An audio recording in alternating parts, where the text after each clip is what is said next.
Sejam todos muito bem-vindos, programa Controverso. Hoje com o tema Negritude Brasileira, Valor e Consciência. Para tratar desse assunto, nós convidamos ela, que é presidente da Câmara Técnica de Enfrentamento ao Racismo do Conselho Estadual da Mulher aqui do Estado de Goiás, nossa professora e mestra Janira Sodré. Seja muito bem-vinda, Janira. Muito obrigada. É uma alegria, doutor Giovanni Bueno, compor esse programa Controverso, debatendo um tema tão caro à nossa pátria, à nossa existência. Doutora Janira, eu convidei a senhora porque eu tenho tantas dúvidas, eu estou precisando entender tanta coisa, saber tanta coisa, e quando eu abro as redes sociais, parece que todo mundo sabe mais do que eu. E eu trouxe a senhora para me ajudar a entender melhor o que está acontecendo, né? Com o assassinato do Beto Freitas, aquele consumidor que estava no Carrefour e foi agredido até vir a óbito por sufocamento, e um caso que se torna excepcional, porque não é normal que um estabelecimento mate os seus frequentadores, mas infelizmente, algo parece que tão comum, porque ele era negro. Doutora, a primeira discussão que a gente tem, tanto no caso do George Floyd, lá em Minnesota, nos Estados Unidos, que deu origem a toda aquela manifestação que o movimento Black Lives Matter, né? Vidas negras importam, e aqui no Brasil também está trazendo uma convulsão social enorme. É a discussão sobre racismo. E é isso que eu queria conversar um pouco com a senhora, sobre essa questão da negritude. Existe racismo no Brasil? Como que ele funciona? Os números brasileiros, os indicadores sociais brasileiros podem tirar essa dúvida. Eu costumo dizer que entender o racismo no Brasil não é questão de crença, mas é uma questão de olhar os indicadores sociais brasileiros. É sabido que para cada R$100 ganhos, em média, por um homem branco, 70 por uma mulher branca, R$63 ganhos por um homem negro e R$43 ganhos por uma mulher negra. São números apenas para que a gente possa perceber que a renda aferida pela comunidade negra no Brasil, que o negro ganha ao trabalhar ou ao empreender no Brasil, é inferior à comunidade branca, e eu estou falando apenas de um índice sobre essa desigualdade. No limite, essa desigualdade leva a números de crianças negras morrerem 2/3 mais do que crianças não negras, jovens negros mortos no Brasil, 76 a cada 100 são negros, idosos, enquanto a média geral da população é de 81 anos de expectativa de vida, de 77 anos, a população não negra ela tem 81 anos de expectativa de vida e a população negra 74 anos. Então, eu estou basicamente mencionando para o senhor, doutor Giovanni Bueno, que raça social, nós podemos falar sobre a ideia de que não há uma raça biológica, né? A biologia vem instruindo que humanos somos uma espécie, mas ocorre uma operação racial que torna a comunidade negra num lugar social, que a gente vai chamar de raça social, numa operação que podemos chamar de racialização de um grupo, que vai fazer com que ocorra uma transmissão intergeracional desses determinantes sociais que eu estava mencionando, trazendo uma qualidade de vida inferior à comunidade negra. Doutora, a senhora tem um currículo que eu não consigo ler, senão vai o programa inteiro, de experiências enquanto formada em História, mestra em Ciência da Religião, a senhora está agora doutorando em História, a senhora tem vasta atividade social e atividade também dentro de estruturas sobre afirmação, né, do negro e combate ao racismo. Deixa eu lhe perguntar, a primeira questão que surge para a sociedade, essa questão de raça, a senhora então já acabou de explicar. Pode não ser uma raça biológica, mas o conceito de raça social, ele é acadêmico? Eu posso atestar isso aqui para o meu telespectador e para o internauta? Pode atestar, a ideia de que não há uma raça biológica. Não é uma questão de etnia. Na verdade, todos nós somos uma espécie, a espécie Homo sapiens sapiens. Mas nós, quando observamos o modo com que a sociedade, mesmo o Estado, tratam a comunidade negra coletivamente, como os indivíduos negros, nós vamos perceber que há mecanismos de diferenciação. Isso que eu chamo de raça social ou racialização. Professora, nós temos uma fala do nosso vice-presidente Mourão e que reafirma a posição do nosso presidente da República, o presidente Jair Messias Bolsonaro, de que não há um conflito racial no Brasil. Não há uma estrutura de segregação, não há aos moldes do que havia de que há nos Estados Unidos e que havia também na África do Sul. A senhora concorda com isso? Existem 2 órgãos de planejamento no Brasil, que são o IBGE e o IPEA. Instituto Brasileiro de Geografia e Estatística e Instituto de Pesquisa Econômica Aplicada. São os órgãos do Estado brasileiro que geram dados e informações para que o gestor federal tome decisões. Eu recomendaria a leitura dos documentos dessas equipes ao presidente e ao vice-presidente da República, porque são os técnicos do governo federal que analisam esses dados que eu estou mencionando aqui e demonstram que a raça é determinante de desigualdades no Brasil. Doutora, mas aí é que eu acho que assim, a gente precisa interpretar o que vem do governo federal com aquilo que a gente conhece aqui embaixo, né? Existe uma desigualdade. Existe. E a desigualdade ela é social e econômica. E ela atinge em cheio a população negra brasileira. Eu estou correto? Eu queria mencionar para você que se você trouxer esse mapa de desigualdade econômica e o mapa de presença racial, de presença negra, você vai encontrar manchas de extrema pobreza ou pobreza exatamente onde existe comunidade negra vivendo de uma forma adensada. É essa compreensão que ela é importante para o brasileiro. A nossa desigualdade socioeconômica, ela está conecta às diferenças raciais. Ou seja, dentro da construção da história brasileira, do Estado brasileiro, ao negro ficou a miséria. De cada 100 milionários brasileiros, 11 são negros. De cada 100? 100. 11 são negros. Mas de cada 100 brasileiros abaixo da linha de pobreza, 78 são negros. Ou seja, nós temos uma subrepresentação dos negros na riqueza e uma hiperrepresentação dos negros na extrema pobreza. Isso nos mostra, se houvesse só desigualdades socioeconômicas, nós deveríamos ter 56% de negros em cada um desses grupos, porque nós somos 56% da população brasileira. Esse balanço entre raça e renda, ou economia, ou diferenças econômicas, ele é muito importante para o brasileiro comum olhar e observar que, de fato, raça e distribuição de renda no Brasil tem uma conexão. Eu vou entrar nesse ponto, mas eu ainda quero firmar um pouco mais sobre a visão do governo federal atual. Na verdade, eles não usam o termo de desigualdade, eles usam o termo de tensão racial. Por que no Brasil, e eu quero concordar com o presidente Bolsonaro e com o presidente Mourão, não há uma tensão racial brasileira nos moldes que há nos Estados Unidos e nos moldes que havia na África do Sul? Por quê?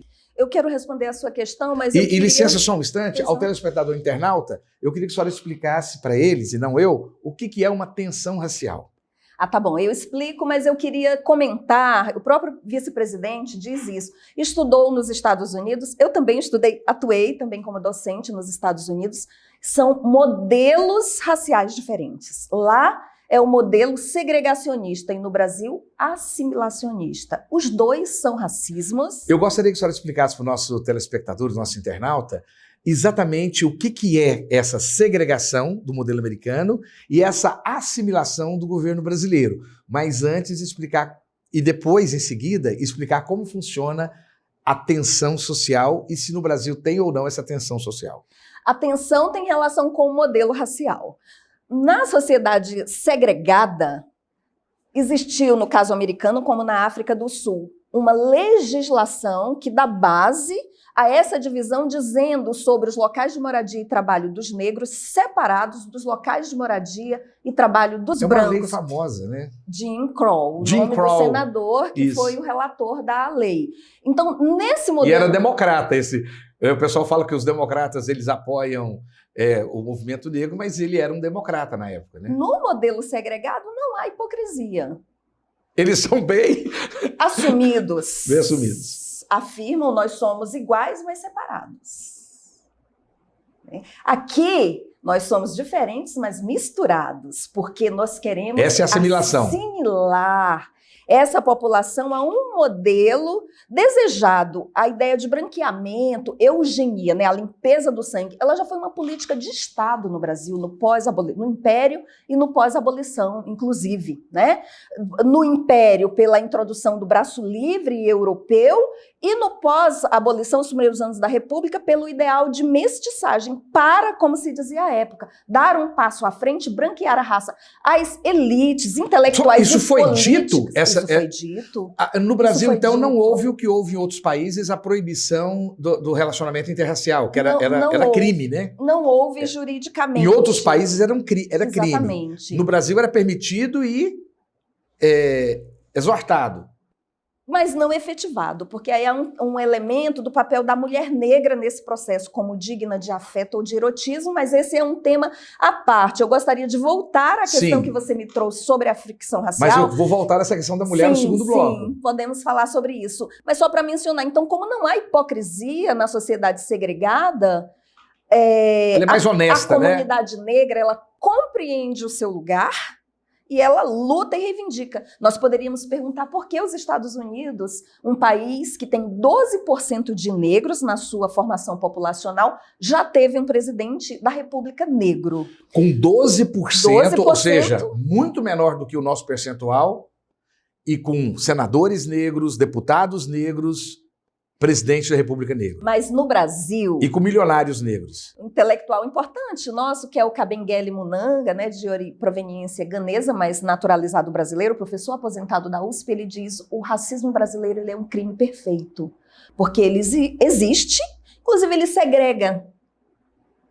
Ele segrega. As maiorias empobrecidas moram na periferia. É estranhada a presença de uma pessoa negra na classe média, em ambientes de moradia. Constantemente, eu recebo perguntas sobre se eu estou no prédio em que eu moro para trabalhar. Justamente porque a segregação ela existe de locais de moradia, também de ambientes de trabalho. Da mesma forma, é raro uma professora universitária negra, uma médica negra, mas as pessoas que trabalham na limpeza. São segregações também de funções trabalhistas que têm relação com escolarização, Ou inclusive. seja, há uma expectativa. A senhora ocupou vários cargos importantíssimos, mas há uma expectativa de quem não a conheça, de quem não tem esse briefing a seu respeito, de que talvez o seu lugar seja um lugar de serviços de outra braçais. profissão que eu tenho respeito por todas elas, e todas são importantes para o nosso cotidiano. Isso é racismo.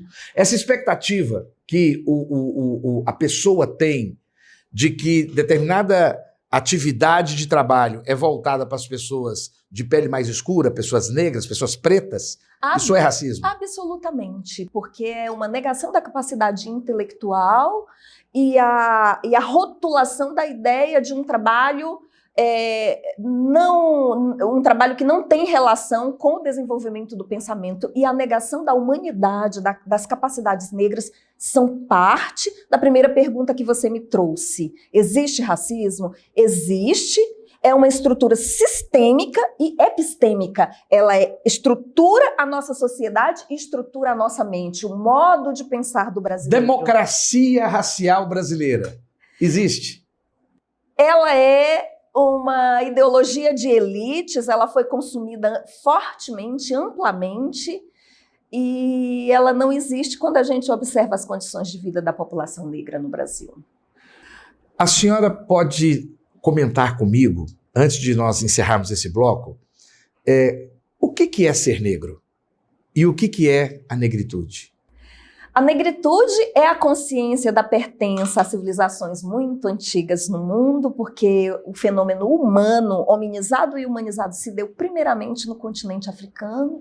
É esse sentimento de uma ancestralidade que nos fortalece constantemente, mas que também nos permite estar indignadas quando nós observamos a experiência de africanos na diáspora e seus descendentes, nós mesmas, como parte diáspora de operação forçada, né? forçada, compulsória, né, em regime de sequestro e de escravização no trabalho gratuito para outros, né? Então, essa consciência, ela é a consciência negra, ao mesmo tempo de herança e pertença a civilizações tão antigas, mas também do aviltamento histórico e, claro, da consciência pela justiça socio-racial como o imperativo ético de uma vida que almeja por uma sociedade de fato democrática. Agora eu quero que a senhora me explique o que é ser negro no Brasil, mas no próximo bloco. Você permanece conosco, você está no lugar certo.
De volta ao programa Controverso, hoje com o tema Negritude Brasileira, Valor e Consciência, com a nossa mestra, nossa professora Janira Sodré. Professora, a senhora ficou me devendo no primeiro bloco explicar para a gente o que é o negro. Negro é uma palavra construída no século XIV, XV para encobrir um conjunto de povos africanos. É uma palavra feita para dominar povos. E aí nós tratamos da ideia de poder e dominação na construção tanto da ideia de negro como na ideia de racismo. E no Brasil, a maneira correta de se denominar essa população é população preta ou população negra? Nós temos aí, na sua pergunta, duas questões, digamos assim, né? No passado, foi uma palavra feita para encobrir e dominar. No presente, ela é uma palavra que foi retomada pelos movimentos negros e preenchida de conteúdos de positividade e de afirmação. Se fomos considerados negros para a nossa dominação, somos negros como povo para o nosso empoderamento e para a nossa participação. Então, nós nos afirmamos como negros, os de pele mais escura se auto-intitulam pretos. Mas para o Brasil, seus órgãos de aferição do censo e da população, negros de pele mais clara, pardos e os escuros pretos. Pretos e pardos no Brasil são o que nós chamamos de categoria sociológica negro. Doutor, aqui no estado de Goiás, eu creio que a grande parte da população é como eu, da minha cor. Eu tenho consciência e sei os nomes dos meus descendentes. Negro, inclusive escravo, ex-escravo, branco português, e eu não tenho o nome, mas eu sei de uma origem índia, né? Indígena. O que eu sou? A autoafirmação é algo inerente à sua própria liberdade e capacidade de se dizer, mas você me oportuniza voltar num tema que nós já tratamos, que é sobre o racismo assimilacionista e como ele toma a miscigenação como um mecanismo para negar a identidade negra. Então, assimilar é justamente miscigenar culturalmente para confundir. Ou seja, o brasileiro médio, que ele é negro, porque ele é de uma origem negra, ele é indígena, porque ele é de uma origem indígena, ele não sabe o que ele é. E isso é parte do ideal assimilacionista de confusão de identidades. Isso é parte da disputa, justamente para diminuir o poder do tamanho e da reivindicação dessa comunidade. É por isso que você tinha me perguntado sobre fricção. O que é fricção racial? Né? E como ela funciona? No Brasil, ela sempre existiu e os negros sempre resistiram, se opondo a essa dominação. Porém, o ideal de democracia racial, mestiçagem e assimilacionismo confunde bastante um volume dessa comunidade. Então aí a gente tem uma questão muito grande. Doutora, aquilo que a senhora chama de fricção é o que o atrito. É o que o vice-presidente chamou de tensão racial. Então, a fricção, atrito, tensão racial. Né? A fricção, né, como dinâmica, né? Isso. E a tensão como correlação de forças. Mas isso existe no Brasil. Vamos uma coisa de cada vez. Eu quero conversar sobre essa tensão racial, como que ela existe, como que ela acontece, mas antes eu quero entender melhor o que é ser negro. Aos seus olhos, eu sou negro? Aos seus? Então, porque aos meus, eu sou pardo. Eu não me sinto descobri, à vontade. Quando eu era criança, eu me lembro que eu sempre fui de escrever, eu sempre fui de preencher meus dados. E eu me lembro quando eu me lembro como se fosse hoje, né? Que eu sempre soube que eu não era branco. Isso nunca me importou. Eu nunca quis ser branco, eu nunca me achei branco. Né? O que eu não gostava era de ser moreno claro, porque tinha isso antigamente, moreno claro, e eu não conseguia me ver moreno claro, porque eu não sabia direito o que era isso. Me lembrava o café com leite, e a criança não quer ser café com leite é aquele que não entra na disputa. A senhora lembra disso? É o menino que não entra na disputa. Então, o moreno claro, eu me lembro, isso é muito forte dentro de mim na minha infância. Eu não queria ser moreno claro porque me lembrava o café com leite. Mas quando eu vi a palavra pardo, eu me lembro de perguntar para mamãe: mãe, eu sou pardo. E a partir de então, todos os meus registros, hoje em dia eu acho que não tem nem isso mais, não sei se tem, mas eu me lembro de preencher até minha adolescência, minha juventude como pardo. É como eu me vejo, um mestiço. Eu me vejo um chicano, eu me vejo um brasileiro nato. Eu acredito que a brasilidade tem um pouco a ver com aquilo que eu sou. A experiência que você traz, ela como uma vivência sua, né, da operação e da identidade racial brasileira, ela me permite afirmar isso, né, a operação de mestiçagem no Brasil e como ela é tomada e ofertada aos sujeitos, até nos formulários que a gente preenche, ela não é uma operação de afirmação de uma identidade que não seja europeia, mas de um deslizamento que você traz. Tem muitas palavras para dizer essa identidade, isso para quem pesquisa a área, para quem gosta do estudo dessa temática, chama a atenção, porque são muitas palavras. Você trouxe café com leite, é chocolate, é moreno jambo, é marrom bombom, são muitas palavras para dizer uma coisa que está negada, oclusa, é para não dizer o que é. Doutora, eu viajei para outros países, vários outros países. E quando a pessoa de fora me vê, eles veem um latino.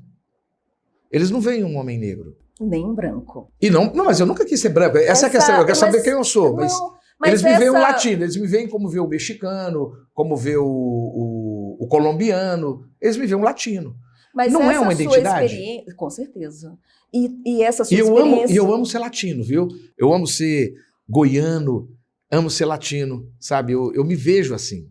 Essa sua experiência nos permite ver o deslizamento da ideia de raça. Uma pessoa que pode ser vista como branca no Brasil, ela vai à Europa a passeio ou a trabalho, ou viver, se radicar, ou aos Estados Unidos, e aí ela vai perceber que nós temos uma mudança de lugar racial. Isso é um tema importante que talvez nos levasse, eu estava comentando sobre a história, para a gente entender que, de fato, o racismo ele é produzido no sistema mundo, quando a Europa faz as grandes navegações, navega mundo afora, negriza uma população africana, sequestra, coloca ao trabalho em regime de escravização e ela passa a representar um centro branco em oposição a essas periferias do mundo que ela construiu e interconectou nesse processo que alguns chamam de globalização, nós podemos chamar de mundialização, mas que coloca, de fato, a Europa e os seus descendentes, a sua diáspora. O que é a diáspora, né? Os descendentes de europeus no Novo Mundo, os descendentes de africanos no Novo Mundo. A Europa se coloca no centro. Então há um padrão, que é esse homem branco, e os outros, aí eles vão encontrar palavras ou rótulos para caracterizar essa experiência de corpos latinos, de corpos negros. Então, aí, com isso, se você me permite, Giovanni Bueno, nós vamos observar o racismo como um sistema planetário, um sistema global. E ele funciona de forma diferente nos Estados Unidos, na Europa ou no Brasil. Mas, doutora, nós estamos falando do racismo em relação ao negro, não é? Mas não existe também esse tipo de racismo lá na Ásia, em relação aos diferentes tipos de asiáticos? Os asiáticos, para nós, visto aqui, né, do Ocidente, né, os asiáticos, os orientais, são muito parecidos, mas eles são extremamente diferentes, um tipo de outro. A senhora consegue comentar um pouco sobre isso? Existe diferença entre racismo e etnocentrismo. Eu não gostaria de ir à Ásia, porque ela é uma experiência relativamente distante para mim, em termos tanto de estudo como de vivência, mas eu poderia tomar os povos indígenas do Brasil, né? Nós temos Carajá e Bororo aqui perto, ou Yanomami e Macuxi para ir na Amazônia. São etnias diferentes, que se diferenciam entre si por suas identidades culturais, seus territórios, idiomas. Isso é etnia. Fisicamente e também. O Bororo é muito alto, sim, forte. Sim. E etnocentrismo pode ser praticado, mas etnocentrismo ainda não é racismo, porque o racismo ele é uma diferenciação étnica, mas para a exploração social e econômica. Vale lembrar que o que institui o racismo negrizando os africanos é o capitalismo nascente e a escravidão como forma de trabalho compulsório. Segura, doutora, porque a senhora chegou no centro, talvez, da razão de ser desse programa. Doutora, racismo, ele tem relação com domínio econômico e social? O racismo é uma operação de poder econômico, social, político e cultural. O racismo ele é uma reserva de vaga para eurodescendentes ocuparem os melhores espaços na riqueza, na renda, nas instituições sociais, no comando, na participação social e política. A função do racismo, então, é estrutural? Estruturante. Completamente estruturante. Doutora, o que é racismo estrutural? O racismo estrutural é um sistema estruturante das relações sociais no Brasil, designando espaços de participação social, política e econômica para brancos e negros.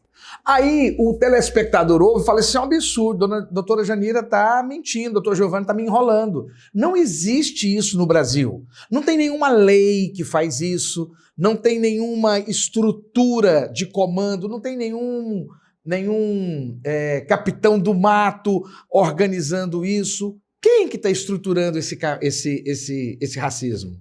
Há mecanismos de participação como de veto à participação. Então, doutor Giovanni Bueno, tem algo que tem sido trazido pelas novas gerações, que é o teste do pescoço. Vamos colocar a cabeça para dentro da sala do Supremo Tribunal Federal Brasileiro. Quantos negros há ali?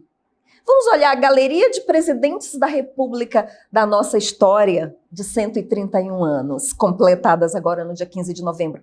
Quantos negros?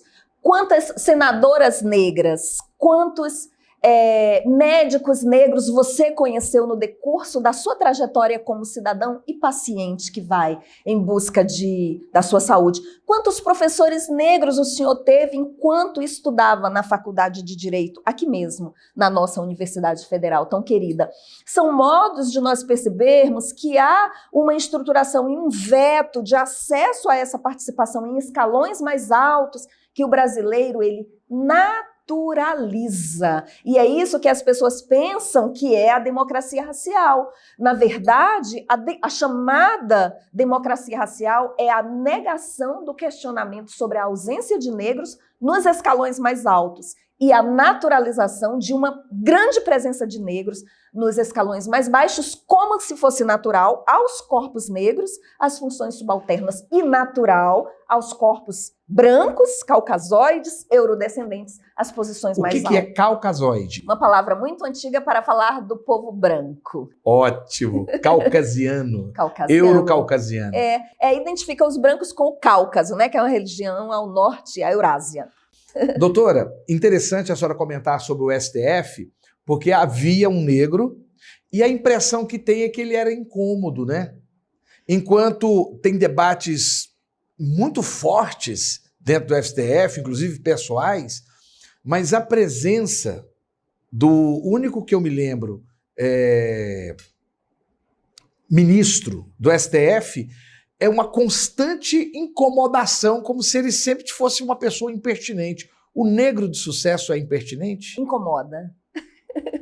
Incomoda. Incomoda porque é um lugar que o brasileiro não está acostumado a perceber pessoas negras, inclusive, constantemente. A dignidade, que é a altivez de olhar para o horizonte, é confundida com arrogância. Nós temos, por exemplo, uma fala do Morgan Freeman que nós conhecemos de vários filmes fantásticos, e que ele está sendo repercutido muito agora com essa discussão do racismo, com a morte do Beto Freitas, porque foi no Dia da Consciência Negra. E o Morgan Freeman fala, para que consciência negra? Eu não quero consciência negra. Né? Você não tem uma consciência do Dia do Judeu ou do Dia da Consciência Branca. Né? Então, nós queremos vencer pelos nossos próprios valores. Vencer pelos próprios valores. Me parece que, de uma forma geral, o negro, principalmente aqui no Brasil, ele tem um teto que é muito difícil, quase intransponível de virar. O negro de sucesso, negro rico, aquela pessoa que conseguiu virar o jogo, ele é mais insensível às causas de combate ao racismo, ele é mais insensível, uma pessoa como o Pelé aqui no Brasil, ou o próprio Morgan Freeman? Morgan Freeman revisou, né, essa afirmação que ele fez nos anos 90 e na campanha de 2004 do presidente Barack Obama ele aporta $6 milhões à campanha como doação e revisa ao dizer que seu pensamento evoluiu na compreensão do que é o racismo nos Estados Unidos e da importância de ter um presidente negro para produzir as necessárias transformações de inclusão e de participação social e econômica da comunidade negra americana. Nós estamos falando de uma sociedade que tem uma classe média negra e no Brasil nós não temos uma classe média negra ainda. O desenvolvimento das ações afirmativas na educação superior é parte desse processo de construção de espaços de participação. O fato de ter alguns negros que estão na classe média não significa que há uma classe média negra. Perfeito, né? Porque aí nós teríamos que falar de um grupo sociológico maior, né? O Brasil não tem. Mas, e outra coisa, me parece que esse negro que chega ao sucesso financeiro, inclusive, ele realiza exatamente aquilo que é o propósito do racismo. Ele já está fora do controle da opressão financeira e sociológica. Ele passa a ser um pouco opressor também. Luísa Trajano e Glória Maria são bons exemplos de mulheres que se afirmam ou são reconhecidas como negras, fazem parte das camadas altas da sociedade brasileira e não se divorciam das causas justas do povo negro, pelo desejo de acesso e participação social, econômica, política. Então isso é uma coisa pessoal dessa pessoa de sucesso. Mas ocorre que pode haver posicionamentos de afastamento dessa pessoa que triunfa, eu vou colocar assim, né, social, economicamente pelo seu talento, de afastamento em relação às reivindicações políticas da comunidade negra, as pessoas não são obrigadas a serem ativistas de uma causa, elas desejam trilhar o seu próprio caminho. E muitas vezes, se você me permite, Giovanni Bueno, trilhando ou não o caminho do ativismo, elas podem servir de inspiração para as crianças negras, porque elas são pessoas que tiveram suas vitórias. Doutora Janira Sodré, a educação, ela tem alguma posição importante nesse racismo estruturante? A senhora responde no nosso próximo bloco. E você permanece conosco. Você está no lugar certo.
De volta ao programa Controverso, terceiro bloco. Hoje conversamos sobre negritude brasileira, valor e consciência com a nossa mestra, a professora Janira Sodré. Deixei uma pergunta para a senhora agora sobre a educação como elemento estruturante do racismo no Brasil. Mas eu queria fazer um ponto antes para rodar essa bola para a senhora, que é o seguinte. Nós sabemos que a educação brasileira ela está longe de ser, mas muito longe de ser uma educação eficiente. Ela é uma educação fracassada, quando se compara, por exemplo, com outros resultados do mundo. Visto que a educação ela não só transmite conhecimento, mas ela é um elemento de transmissão de valores, de identidade nacional. Ela tem também uma função, porque o aluno ele fica dentro da escola mais tempo, muitas vezes, do que ele fica com os pais, que precisam trabalhar. E ali nós ajudamos os alunos, eu falo porque eu sou educador, nós ajudamos o aluno a ter uma série de desenvolvimento, o que em inglês chama de skills, né? No Brasil é traduzido por habilidades, mas o skill é muito mais profundo, né? São habilidades profundas da natureza da pessoa e assim por diante. Então, é essa educação que eu estou conversando e é essa educação que eu devolvo para a senhora. A educação brasileira, ela é um mecanismo de estruturação do racismo, de dominação econômica e financeira? Primeiro, eu afirmo que a educação é o caminho de emancipação do ser humano e que para a pessoa negra no Brasil, a educação é uma forma de autolibertação e de libertação coletiva. A senhora tem essa história na sua vida pessoal? Eu tenho essa história na minha vida pessoal.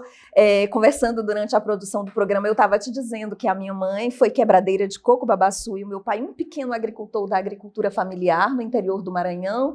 Educação me deu a possibilidade de me compreender como cidadã. Do Maranhão, a senhora sai para onde? Para Roraima. E depois Amazonas, São Paulo e Goiás há 21 anos. A senhora, mesmo diante de todo esse processo, um processo vitorioso, a senhora é reconhecida, desenvolveu várias funções e desenvolve várias funções. A senhora foi vítima de racismo? É difícil pensar um dia que uma mulher negra no Brasil não seja vítima de racismo, porque os mecanismos do racismo eles são muito amplos. Eles podem ser desde o olhar até o sufocamento do Beto Freitas no Carrefour de Porto Alegre.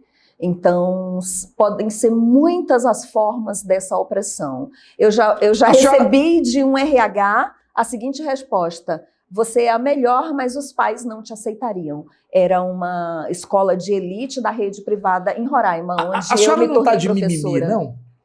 Olha, eu sou uma mulher guerreira e vitoriosa.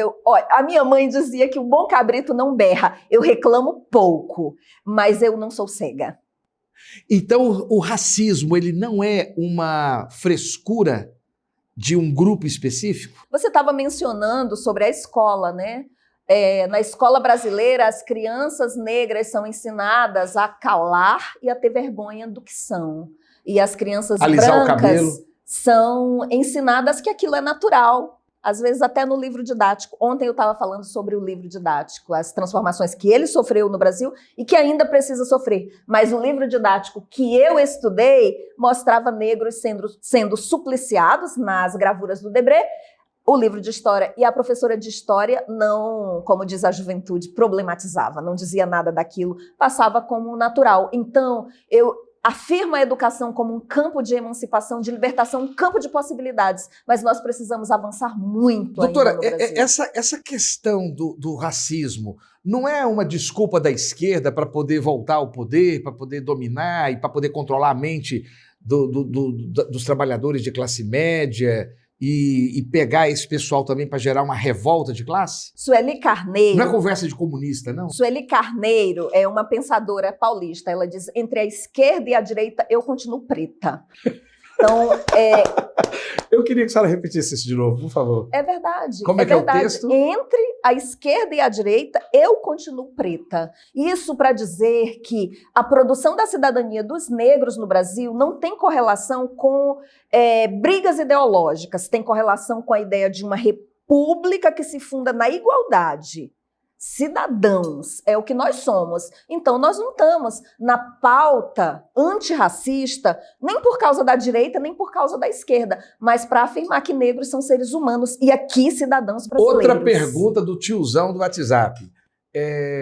Se o negro se esforçar, ele não consegue melhorar a situação de vida, não? A senhora se esforçou. Meu pai se esforçou bastante e não conseguiu. Eu tive ações afirmativas na assistência social, na educação, em vários ambientes. E, sobretudo, uma família que se sacrificou toda ela para que eu fosse à universidade. Então, uma família não deveria se sacrificar por um membro apenas. Ou seja, as pessoas que furam, vamos dizer assim, esse bloqueio, são estratégias muito, muito dolorosas para as famílias que conseguem fazer esse trânsito. Não deveria ser assim. As crianças, os adolescentes e jovens deviam ter direito de estudar e trilhar o seu caminho sem esse sacrifício comunitário. Ações afirmativas. Qual a importância? Isso não é desonestidade com os outros grupos, não? Então, por exemplo, eu faço uma cota para negros. Eu não deveria fazer uma cota para pobres? Eu estou fazendo as perguntas do tiozão do WhatsApp. Sim, ela é muito boa. É a faculdade do cota Facebook. É muito boa, muito boa. É um debate necessário, Giovanni Bueno. A cota brasileira, ela é para pobres, porque só entram pessoas que estudaram na escola pública. Não sei se você sabe disso. Eu não domino esse conhecimento. Quem estuda na escola particular, ou seja, deve ter algum pecúlio para pagar a educação privada na básica, né? Não pode prestar por cotas. Ela é para pobres. Depois, dentro dos estudantes da escola pública, todos pobres, é que você tem uma separação quantitativa, né? É a cota da cota. Exato, exato. E isso significa basicamente 25% das vagas. Então vamos explicar. Então, dentro dessa discussão que tem, olha, a cota tinha que ser para pobres Ela e não já é. para pretos. Ela já né? é. A cota é para gente... oriunda da escola pública. Gente oriunda da escola pública. E quem que vai para a escola pública no São Brasil? as pessoas de baixa Pobres. renda. Aí, dentro desse segmento, existe um pequeno percentual... Aplica o percentual... para indígenas, para deficientes aplica físicos. Aplica o percentual que o IBGE diz que tem de parte... negros dentro daquela comunidade. Então, o IBGE diz que em Goiás tem 48% de negros, então isso vai ser aplicado dentro da cota para pobres. Doutora, foi excelente esse bate-bola. Vamos voltar agora sobre a questão da educação. Então, como que seria uma estrutura educacional pertinente? Uma estrutura educacional que integrasse... Uma escola só para negros? Não necessariamente. Uma escola que integrasse a história, a cultura e os valores civilizacionais afrocêntricos, mas não apenas, porque a escola deve ser plural, ela é pluridiversa. mas que, sobretudo, saiba dar tratamento às iniquidades e às perversidades que ocorrem na sociedade, no ambiente educacional, para transformar mentes pela ideia, aí sim, da humanidade, da dignidade igual de todas as pessoas, mas sem acreditar que, jogando embaixo do tapete, o lixo vai sair do meio da sala. Nós falamos, tratando da temática. Nós citamos aqui 3 negros. Nós falamos sobre Morgan Freeman, que é um ator, Pelé, que é um futebolista, um esporte, e a Glória Maria, que é uma pessoa da mídia. Essas pessoas não são trazidas à nossa memória por serem pesquisadores, por serem astronautas, por serem pessoas de grande pertinência cultural, educacional. Eles são mais vistos pelo seu desenvolvimento corpóreo. O negro é limitado por essa percepção corpórea? O corpo do negro ainda é uma limitação para si mesmo ou é a sociedade que impõe essa limitação? Há uma imposição, mas eu queria conversar com você sobre o Milton Santos, que é o refundador da geografia mundial, um negro brasileiro que foi professor na USP. Isso para afirmar a inteligência cognitiva da comunidade negra, que de fato é constantemente negada, e as oportunidades oferecidas, o reconhecimento de uma inteligência de fato corporal, ligada ao esporte ou às artes, ela ainda é uma oferta, mas eu gostaria também de fazer o elogio do talento negro, da estratégia e da capacidade de aproveitar essas oportunidades para deslanchar os seus projetos, né, individuais ou coletivos. Queria mencionar o Lewis Hamilton, que deu entrevista recente para o Lázaro Ramos, dizendo que ele é único, mas não gostaria de ser o último. Mas eu ainda volto a falar. Parece-me que o negro de sucesso ainda está meio restrito às atividades de mídia, de arte, de dança, de esporte. Por que essa limitação? Por que eles conseguem ter essa rota de fuga? Porque há uma... Da dominação racial. Porque eu poderia discutir o que é sucesso, mas eu não quero tratar disso. Eu vou só mencionar que ainda há um olhar de objetificação da pessoa negra. O que é essa objetivação da pessoa negra? A objetificação é a ideia de que ele é um corpo que não pensa, né? Que não tem capacidades espirituais. Da onde que surge esse contexto? Porque muita gente não entende. Eu quero conversar isso com você. Preste bem atenção. Da onde que vem essa tendência de que o negro é mais corpo e menos intelecto? Do sistema escravocrata, mas de um olhar raso sobre o sistema escravocrata, porque essa comunidade que vem em regime de escravidão, que era vista pelo seu colonizador como músculo para a plantação, ela trouxe a África para cá e reinventou. Não podemos entender nem a dança, nem a música no Brasil. Não podemos entender o Brasil sem entender a inteligência espiritual e civilizacional dessa gente, da minha gente, da nossa gente. Mas o racismo que estrutura as mentalidades, o racismo que alimenta o imaginário, olha para uma pessoa negra e pensa que ela só é capaz de força física. O negro do século XVIII tinha alma? Essa não é uma questão importante para a comunidade negra, mas parece que a Igreja de Roma fez o seu debate teológico e definiu ainda no século XV que negros não tinham alma e, portanto, poderiam ser escravizados. Essa é uma licença que o cristianismo, historicamente, dá para a sociedade escravista. Mas isso não foi importante? Isso não traz resquícios hoje ainda dessa visão mais corpórea do negro? Tem pessoas que acreditam nisso até agora, mas o que eu estou dizendo é que para a comunidade negra isso não é importante porque nós sabemos quem somos. Candomblé, Umbanda, Voodoo, são coisas do demônio? São tradições maravilhosas, oriundas do continente africano, onde não existe esse imaginário. O demônio é a invenção do cristianismo, então uma ideia básica é que... O Exu não é demônio, né? O Exu, quando você estuda o candomblé e a religião afro, gostaria que você fizesse essa experiência, você que está me assistindo, ele é um ser muito semelhante na cultura nórdica ao que era o Loki, né? É o deus da controvérsia, né? E é o tem uma Hermes função... grego. Hã? O Hermes grego. É o Hermes grego, é o Loki viking. Interessante isso. Por que precisava desfazer da religião africana? Demonizando? Por causa da concorrência com o cristianismo? Ou porque nela está o centro da identidade africana. E você sabe que quando você afirma a sua identidade, tem orgulho de ser quem é, dificilmente você se dobra. Objetificação da pessoa negra. Eu queria que você falasse um pouco da mulher negra.